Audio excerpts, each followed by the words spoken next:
protesters, including Cliven Bundy's son, occupy Oregon Wildlife Reserve, calling for others to join. This is the kind of thing the United States was built from.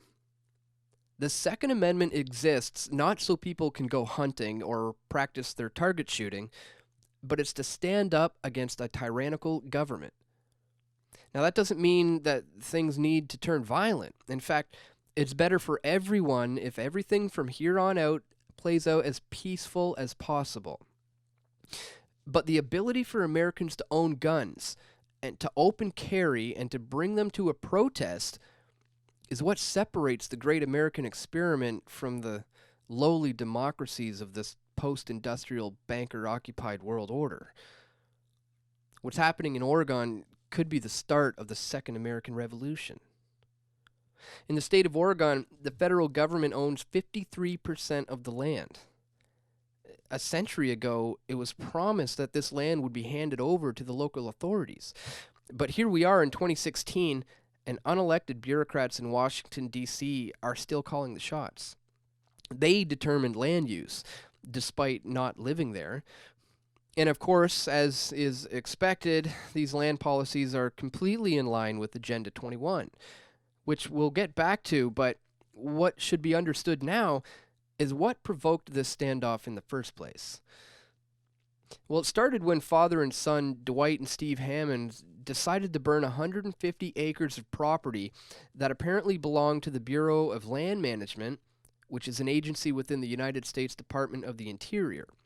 Now, keep in mind that there's nothing in the Constitution that allows the U.S. government to control land like this. So, technically, it's the government that are the criminals. The Hammonds were just looking to protect their land from an invasive plant species, as well as clearing out the brush to prevent wildfires. But nevertheless, they were convicted of arson under an anti-terrorism law, and they were sentenced to 5 years in prison. A judge lowered the conviction to 1 year and $400,000 in fines. And the father and the son served their time in prison, and they paid their fines. But in October of 2015, federal prosecutors appealed the lower court decision, and they resentenced the Hammonds to 5 years in prison. A petition was passed around asking for clemency, but this was unsuccessful. The Hammonds were ordered to report to federal prison on January 4th, but not before the Bundy brothers found out about the conflict. Ammon Bundy, the son of Nevada rancher Cliven Bundy, who was involved in the 2014 standoff with the government over land rights. You can learn all about that one in my video, The Government Owns Nothing and Controls Everything, and also the Bundy Ranch Standoff, Agenda 21 in the Nevada Desert. So the Bundys became involved with this, which ended up garnering a lot of support from various militia groups. So on January 2nd, what's now being reported as at least 150 people have moved into Harney County, Oregon, and they've organized an occupation of a national fish and wildlife refuge. The corporate state media and its supporters are decrying this occupation, calling these patriots terrorists.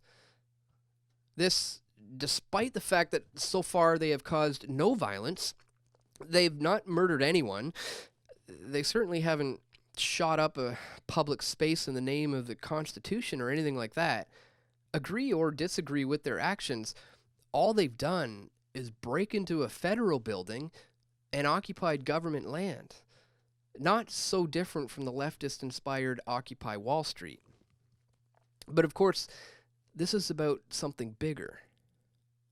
I mentioned Agenda 21 before, and whether you think it's a concerted conspiracy or an unintended consequence of government planning, the fact is, guys, private property is being undermined, and unelected bureaucrats are overriding the sovereignty of the individual.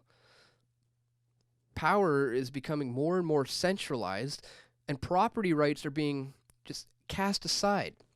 And there is no remedy for individual Americans like the Hammonds or the Bundys. The Constitution, despite many of its faults, is being discarded for the principles of a new world order led by the United Nations.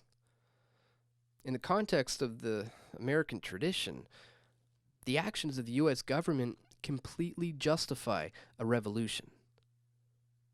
And these aren't the opinions of right-wing nutjobs. English philosopher John Locke, in 2 Treatises of Government, developed the idea of right of revolution, which laid the foundation for the lawful overthrow of tyrannical government. This was the basis for the English Glorious Revolution of 1688 and the First American Revolution in 1776. So we can only hope and pray that the true American patriots are going to wake up to the tyranny of the federal government, and perhaps they'll join this revolt. Of course, it's ideal if everything remains nonviolent, because it's in the interest of Washington to provoke violence and call their enemies terrorists. But however this one plays out, guys, let's not forget who the real terrorists are. It's the feds themselves. Thanks for watching, guys. Be sure to subscribe to the channel for more updates, and click the like button if you found this info useful, and check the links in the description for all the sources to this video and for all of our previous videos on the Bundy Ranch standoff, and also to where you can donate to Press for Truth if you like the work that we're doing. So stay tuned, guys. We've got more videos coming soon to pressfortruth.ca.